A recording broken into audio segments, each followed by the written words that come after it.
The blanket wrapped around Evelyn's shoulders carried the scent of worn leather and strong coffee, oddly comforting against the biting wind. She sat on a battered milk crate beside her broken car, the rusted edges of the Wild Owl's neon sign casting a weak, flickering light over the cracked pavement. Around her, the strangers in leather jackets moved with a quiet efficiency that contradicted their rough appearance. Jake Barrett, his lanky frame hunched against the cold, leaned under the hood of her old Taurus, muttering softly to himself as he worked. His hands, stained with grease and hardened by years of labor, moved with surprising gentleness as he inspected the frozen, cracked hose that had left Evelyn stranded. Trevor, an electrician with sleeves pushed up to reveal a latticework of tattoos, checked the car battery, while Sandy, who Evelyn had learned was a college professor in town, knelt beside her with a battered thermos. The tea inside was strong, sweet, and steaming, a small mercy in the bitter night. Evelyn wrapped her hands around the cup, the heat soaking into her stiff fingers. It had been years since anyone had fussed over her, years since she had been anything more than a polite nod in the grocery store or a quiet volunteer behind tables stacked with donated clothes.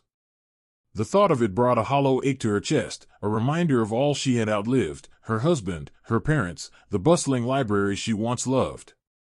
Now it was just the neat, silent house and the long days she filled with volunteering, trying to hold loneliness at bay one small kindness at a time. Sandy talked as she worked, brushing snow off Evelyn's shoulders with a motherly care. Her voice was low, almost confessional, and soon the words unfolded into a story that weighed heavier than the cold. Jake had a son. A little boy named Zach, 5 years old, with hair the color of wheat fields in summer and a laugh that, Sandy said, could light up even the darkest days. But Zach was sick. A rare blood disorder, cruel and insidious, had tightened its grip on the boy over the past year. The doctors had explained the options, a specialized treatment, experimental but promising, offered only in a distant city. Expensive beyond imagining. Jake had tried everything. He sold the Harley he had rebuilt by hand, a bike he had ridden across 4 states and had refused to part with even during the leanest years. He picked up extra shifts at the garage, took odd jobs fixing generators and snowblowers through the long winters. Sandy had organized bake sales and raffles through her university contacts, and Trevor had wired a half-dozen houses on weekends, slipping every dollar he earned into a battered coffee can marked Zach's fund. Still, it was never enough. Every hospital visit drained more than just their savings, it drained hope. Each time Zach needed a transfusion, each time the specialist called with another bill, the distance to salvation seemed to stretch just a little farther. Evelyn listened, her heart twisting with every word. She could see it all in the quiet despair etched into Jake's face, the way he moved with a tension that never fully released, the way his hands trembled when he thought no one was looking. There was no self-pity in Sandy's voice, no pleading. Just the raw, unvarnished truth of people who had been forced to swallow pride because love demanded it. Across the parking lot, laughter drifted from the bar, a jarring contrast to the fragile honesty unfolding at Evelyn's side. She sipped the tea again, letting it burn her throat slightly, grounding her. Jake swore softly as he stood up from the engine, brushing his hands on a rag that was more grease than cloth. He gave a tight shake of his head. It wasn't a repair he could make in the freezing dark. He apologized, unnecessarily, as if it were his personal failure that an old Ford had given out against a winter storm. The humility in it made Evelyn's throat ache more than the cold ever could. She looked around at the small group gathered there, outcasts by the town standards, people whispered about in grocery aisles and avoided on sidewalks, and saw, for the first time, not rebels or threats, but a community stitched together by loyalty and quiet courage. The realization came slowly, like the way snow first dusts the edges of a windowpane before covering the world outside. The Wild Owl wasn't a place of menace, it was a shelter, a fire kept burning against the long, bitter winter. Sandy patted her knee and stood, calling quietly to Trevor to help push Evelyn's car closer to the bar's side lot where it would be safer until morning. Without discussion, without expectation, they made a space for her. And Evelyn, for perhaps the first time in many years, realized she wasn't invisible. As Jake and Trevor maneuvered the car, Sandy spoke again, almost absently, her words thin in the cold. They had planned a benefit concert months ago, before Zach's diagnosis worsened. A small gathering of friends, a few donated instruments, nothing much. They had dreamed of raising enough to cover a few treatments. But as the weeks slipped by, reality sharpened its claws. Dreams alone couldn't fill prescriptions. They had almost given up. Almost. But somehow, tonight, staring at this broken-down car and the woman wrapped in a borrowed blanket, a different kind of hope stirred among them. Kindness didn't ask for recognition. It didn't check appearances or reputations. It simply acted, like Trevor offering tea, or Jake working in the bitter cold without complaint, or Sandy sharing a story that few in Willow Creek would have cared to hear. And Evelyn knew, deep in the quiet places of her heart that had too long been neglected, that kindness demanded a response. Not obligation. Not charity. Just the simple, stubborn decision to believe that small acts could still change the world. The engine of her car lay silent, but something else had begun to move, something old and strong and fierce. Evelyn tightened the blanket around her shoulders and let the heat of the moment, not the tea, warm her from within. Tonight, she thought, she had not just found help on the coldest night of the year. She had found a cause worth fighting for. The wind had grown sharper overnight, leaving behind a brittle frost that coated the rooftops and turned the sidewalks into silver sheets of glass. Evelyn woke early the next morning, her joints stiff from the cold, but her thoughts already burning with quiet urgency. She sat by the window of her modest home, wrapped in the same borrowed blanket she hadn't had the heart to return just yet. On the small table beside her, a mug of instant coffee steamed gently, untouched. Instead, Evelyn's hands were busy, scribbling notes, crossing out lines, and starting again. The church council would meet in 2 days. That was the only chance she had. In all her years at Willow Creek Baptist, Evelyn had been known for her gentle nature and her devotion to volunteer work. Never disruptive. Never loud. She was the one who brought coffee to meetings and swept the floors afterward. But now, she was preparing to challenge them. The plan came together slowly, more hope than certainty. A community festival, she proposed, not held at the church or the bar, but in the town park. Neutral ground. A space large enough for booths, performances, and gathering. She imagined bake sales and raffles, a motorcycle showcase to draw the curious, maybe even local school choirs and a food truck or two. Something simple. Something kind. She called it the Warm Hearts Festival. By the time she entered the church meeting hall, her notebook pages fluttered like small flags of intention. The room smelled faintly of lemon cleaner and old carpet. The council members, mostly elderly, sat with crossed arms and cautious eyes. Pastor Raymond, soft-spoken and balding, offered a smile that didn't quite reach his eyes. Evelyn stood at the front of the room, her palms pressed against the cool edge of the podium to steady herself. She began slowly, carefully outlining her plan. The words came quieter than she had hoped, but firmer than expected. She spoke of hope, of unity, of a little boy who didn't ask for his illness and a father who had already given up so much. Then she paused and told them the truth. That the people at the Wild Owl had helped her, a stranger, an old woman stranded in the cold. That they had not asked her name, or questioned her values, or judged her by her past. They had simply helped. Some of the council members exchanged glances. A few shifted uncomfortably. Mrs. Dodd whispered something to Mr. Chambers, and he frowned.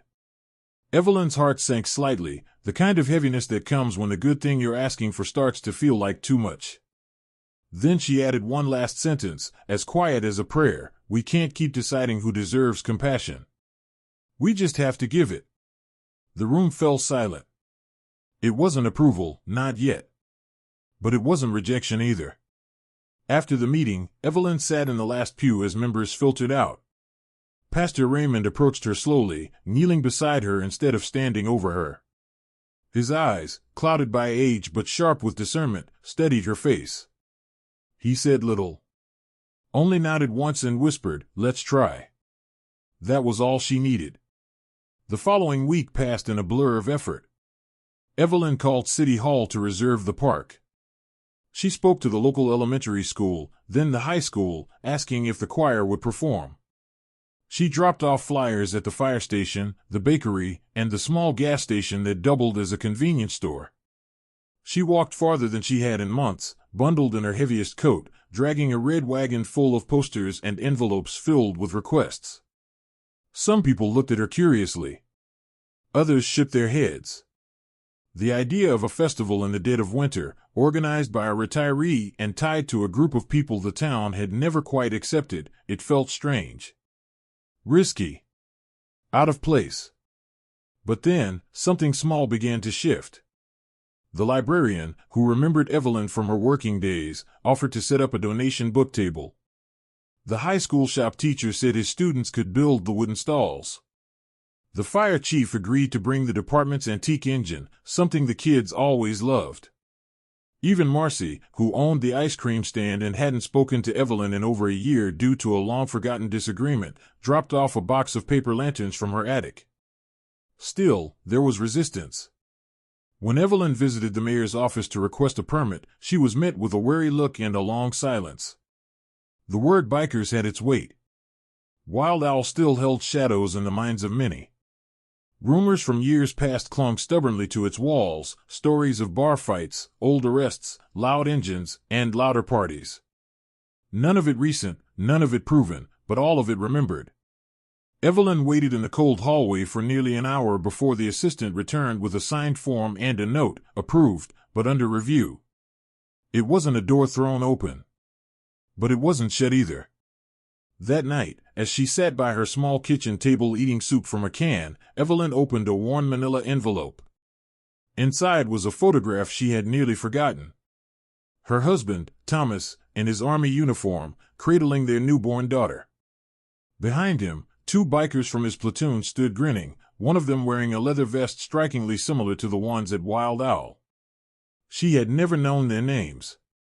Just that when Thomas was pinned down overseas, it was one of them who carried him to the evac zone, taking 2 bullets in the process. She stared at the photo a long time, her fingers gently tracing the edge of her husband's smile. Some debts were never repaid. But kindness, she believed, was its own kind of return. By the time the festival date approached, Evelyn had visited the Wild Owl 3 times. Not once had she been turned away. Each time she was met with nods, hands rough from labor offering help without words. Jake had promised to bring a few classic bikes for display. Sandy volunteered to teach a poetry workshop. Even Trevor offered to wire lights through the trees in the park if someone could find enough extension cords. None of them asked what was in it for them. They simply showed up. And Evelyn, in the quiet way she always had, kept moving forward. The morning of the festival dawned cold and gray, a thin mist curling along the sidewalks of Willow Creek like a question left hanging in the air. Evelyn woke early, her knees aching with the familiar protest of age, but her spirit stronger than it had been in years. She layered herself in 2 sweaters, a scarf, and a quilted jacket, and set out toward the park, a basket of muffins tucked under her arm. Frost crackled underfoot with every step. The world felt brittle, delicate, as if a single harsh word could shatter the hope they had built over the last few weeks. At first glance, the park still looked abandoned. The bare trees stood like skeletons against the flat sky, and the empty bandstand creaked in the wind. But then, from the far end near the picnic tables, movement stirred. Jake was there, bent over the gleaming chassis of a rebuilt motorcycle, polishing it to a mirror shine. Trevor was stringing lights from tree to tree, his ladder wobbling precariously on the uneven ground. Sandy directed a small army of volunteers, students from the local college, a few firefighters, even a scattering of townsfolk who had quietly changed their minds in the privacy of their own hearts. Tables unfolded. Tents popped up like mushrooms after rain. Someone wheeled out a hot cocoa station, manned by 2 middle schoolers in puffy jackets and hand-knit hats. A few older women from the church unpacked boxes of homemade cookies and jars of preserves. Every small act of contribution stitched another thread into the fragile fabric of community being woven there. Evelyn found her place naturally, helping a kindergartner tape signs to the cocoa stand, tying balloons to the posts of the old bandstand, setting out extra chairs at the raffle table. No one directed her. No one needed to. She simply belonged. By noon, the festival had grown into something unexpected. Families trickled in, first hesitant, then curious. Grandparents in thick coats, teenagers with phones glued to their hands, young couples pushing strollers. Music floated from the bandstand where the high school jazz ensemble had set up, their trumpets sending cheerful, brassy notes into the cold air. The fire truck arrived to the delight of children who scrambled up into the cab, their faces flushed with excitement. On the far side of the field, the Wild Owl members had arranged their motorcycles in a neat line, chrome catching what little light the sun offered. The bikes, beautiful in their heavy, solemn way, drew a steady crowd. Jake stood proudly beside his rebuilt Triumph, answering questions with a quiet humility that made Evelyn smile. Everywhere she turned, there were small, shining moments. Mrs. Dodd from the church, who had once whispered that associating with the Wild Owl was a bad example for the young, stood sipping cocoa next to Trevor, laughing at something he said. The local bakery donated 3 full trays of pastries, setting them beside the raffle prizes without asking for recognition. Pastor Raymond wandered through the crowd handing out knitted scarves to children who had forgotten theirs, his own scarf dragging unnoticed through the snow. Near the bandstand, Sandy announced the poetry contest winners, her voice trembling with cold but clear with pride. One by one, shy children approached the microphone, reading lines about dreams and dragons, about kindness and the color of winter skies. Evelyn found herself blinking back tears more than once, clutching the basket of empty muffin wrappers like a talisman. And then, just as the sun dipped low enough to paint the sky in shades of violet and rose, a murmur spread through the crowd. A black SUV, gleaming and out of place among the battered pickups and second-hand sedans, pulled up to the curb. The door opened, and an elderly man with a thick white beard and a wide-brimmed hat stepped out, leaning heavily on a silver-tipped cane. Whispers rippled outward. It was Carter McBride, the reclusive ranch owner whose land stretched farther than most folks could drive in a day. The man who, rumor said, hadn't set foot at a town event since his wife's funeral 20 years earlier. He moved slowly, each step deliberate, as he crossed the snow-packed grass toward the bandstand. A heavy silence fell over the festival. Evelyn could feel the weight of it settle against her ribs, pressing tight. McBride paused at the microphone, clearing his throat once, twice. His voice, when it came, was rough but sure. He spoke not of politics or property, but of his grandson, how the boy had fought leukemia with the same spirit he now saw reflected in the eyes of a certain little boy he had read about on the festival's flyers. How he had lost that battle 2 years ago, but how hope, like the faint warmth of winter sun, had to be carried forward somehow. And then, without fanfare, he announced a personal donation that left the crowd gasping in disbelief. A check, large enough not only to cover the remainder of Zach's surgery costs, but to establish a new fund, dedicated to helping any child in Willow Creek facing serious illness. He said he was naming it the Wild Hearts Fund, in honor of the boy, the bikers, and the woman who had stood outside in the cold to make the first difference. Evelyn felt her legs wobble, and she gripped the nearest chair for balance. Around her, people wept openly, rough men with calloused hands, young mothers holding toddlers, elderly couples who had seen too much of life's unfairness. Jake stood frozen, his hand resting on the handlebars of his motorcycle as if afraid to believe what he was hearing. Sandy covered her mouth with her hands. Trevor wiped his eyes with a rough sleeve. And Evelyn, in the center of it all, let the tears come freely. The festival didn't end with a closing speech or a scheduled ceremony. It simply faded into darkness as the lights twinkled through the trees, and people lingered longer than necessary, reluctant to leave the fragile, beautiful moment they had created together. Later that night, after the tables had been packed away and the last car had driven off, Evelyn stood alone in the park. The snow crunched beneath her boots, and the cold seeped into her bones, but she didn't mind. Under the bare trees strung with Trevor's lights, she looked up at the stars, bright and indifferent above the world. Kindness, she thought, had lit a fire here. One not even the harshest winter could extinguish. In the days that followed the Warm Hearts Festival, Willow Creek was different in ways that couldn't be measured by news articles or town records. It was quieter somehow, But not from lack of life, from a kind of reverence, as if everyone were walking a little softer on ground that had seen something holy. The town paper ran a front-page story, a grainy photo capturing the moment Carter McBride handed the check to Jake Barrett, whose stunned face said more than words ever could. Beneath it, the headline read, "Hope rides on two wheels and a small town's heart." Copies of that paper were pinned to grocery store bulletin boards, taped to gas station windows, folded into scrapbooks. Evelyn kept one, too, tucked carefully between the pages of her Bible, not because she sought credit, but because sometimes even faith needed reminders of what it could accomplish. Word spread fast beyond the sleepy edges of Willow Creek. Other small towns heard about the festival, about the unlikely alliance between an old librarian and a bar full of bikers. Donations trickled in from strangers hundreds of miles away. Letters arrived, handwritten and full of stories about sick children, about struggles, about small kindnesses that had once saved a life. And at the heart of it all was Zach. The little boy with sand-colored hair, now the face of a movement he was too young to understand. Within 2 weeks of the festival, Jake and Sandy had gathered enough to schedule Zach's treatment at the specialty clinic across state lines. Jake, who had spent long nights convincing himself that hope was a luxury he couldn't afford, sat speechless in the doctor's office as the surgery date was set. The night before they left town, the Wild Owl threw a gathering, not a loud celebration, not a raucous party. A quiet, reverent assembly of the people who had stitched the broken parts of their community back together without even realizing it. They hung old Christmas lights across the beams of the bar, filled battered tables with casseroles and baked goods, and pulled folding chairs into wide circles. Evelyn sat between Sandy and Trevor, a cup of black coffee warming her hands, feeling more at home than she had in years. Midway through the evening, Jake stood, holding Zach in his arms.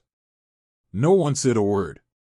The room, usually alive with the buzz of conversation, fell into a hush deep enough to hear the creak of the old floorboards and the soft whir of the neon sign outside.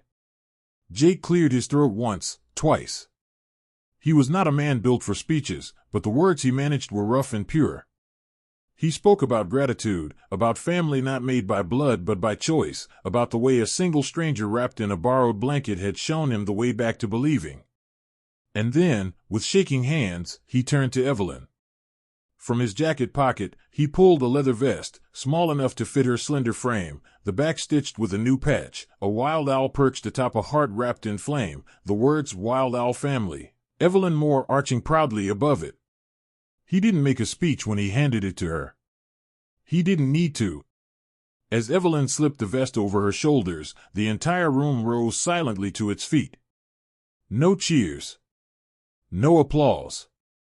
Just the simple, solemn acknowledgement that sometimes the right thing, done quietly and without expectation, could set the world ablaze with goodness. The day Jake and Zach left for the clinic, the entire town lined Main Street. Old men in flannel shirts, mothers holding signs drawn in crayon, teenagers blasting music from their truck radios. The fire engine led the convoy, its lights flashing blue and red against the pale winter sky, followed by motorcycles roaring like a river of steel and hope. Evelyn stood by the diner, the blanket from that first night folded neatly over her arm, watching as Zach, seated in the front seat, waved a mittened hand through the window. The car turned the corner and disappeared from view, but the feeling stayed, a hum in the air, a warmth that had nothing to do with the sun. In the weeks that followed, the Wild Owl changed. Gone were the suspicious glances from passers-by. Instead, neighbors stopped to wave, to ask about Zach, to offer help. The bar hosted food drives and blood donation events. Local churches partnered with them for coat collections and soup kitchens. It was not a transformation fueled by speeches or rules. It was a change born quietly, patient as winter turning to spring. At the center of it all, Evelyn found herself changed too. She was no longer just a quiet woman who kept to herself. She had become a bridge, a living reminder that kindness needed no permission and wore no uniform. She kept visiting the Wild Owl, not because she had to, but because she wanted to. Sometimes, she sat alone at her favorite table near the window, sipping coffee, listening to the rumble of motorcycles outside and the low, familiar voices inside. Other times, she helped organize events or simply lent an ear to those who carried burdens too heavy for polite conversation. Her leather vest hung proudly in her hallway, a symbol of a life not finished at 65, but newly beg****. The Warm Hearts Festival became an annual tradition, growing larger each year. People drove from other towns to see the bikes, to hear the children sing, to be part of something that had started with a broken-down car on the coldest day of the year. And though Evelyn never sought recognition, everyone knew the truth. It had all started because a woman decided that broken things, whether cars, reputations, or hearts, were still worth saving. Kindness without question was enough. It always had been.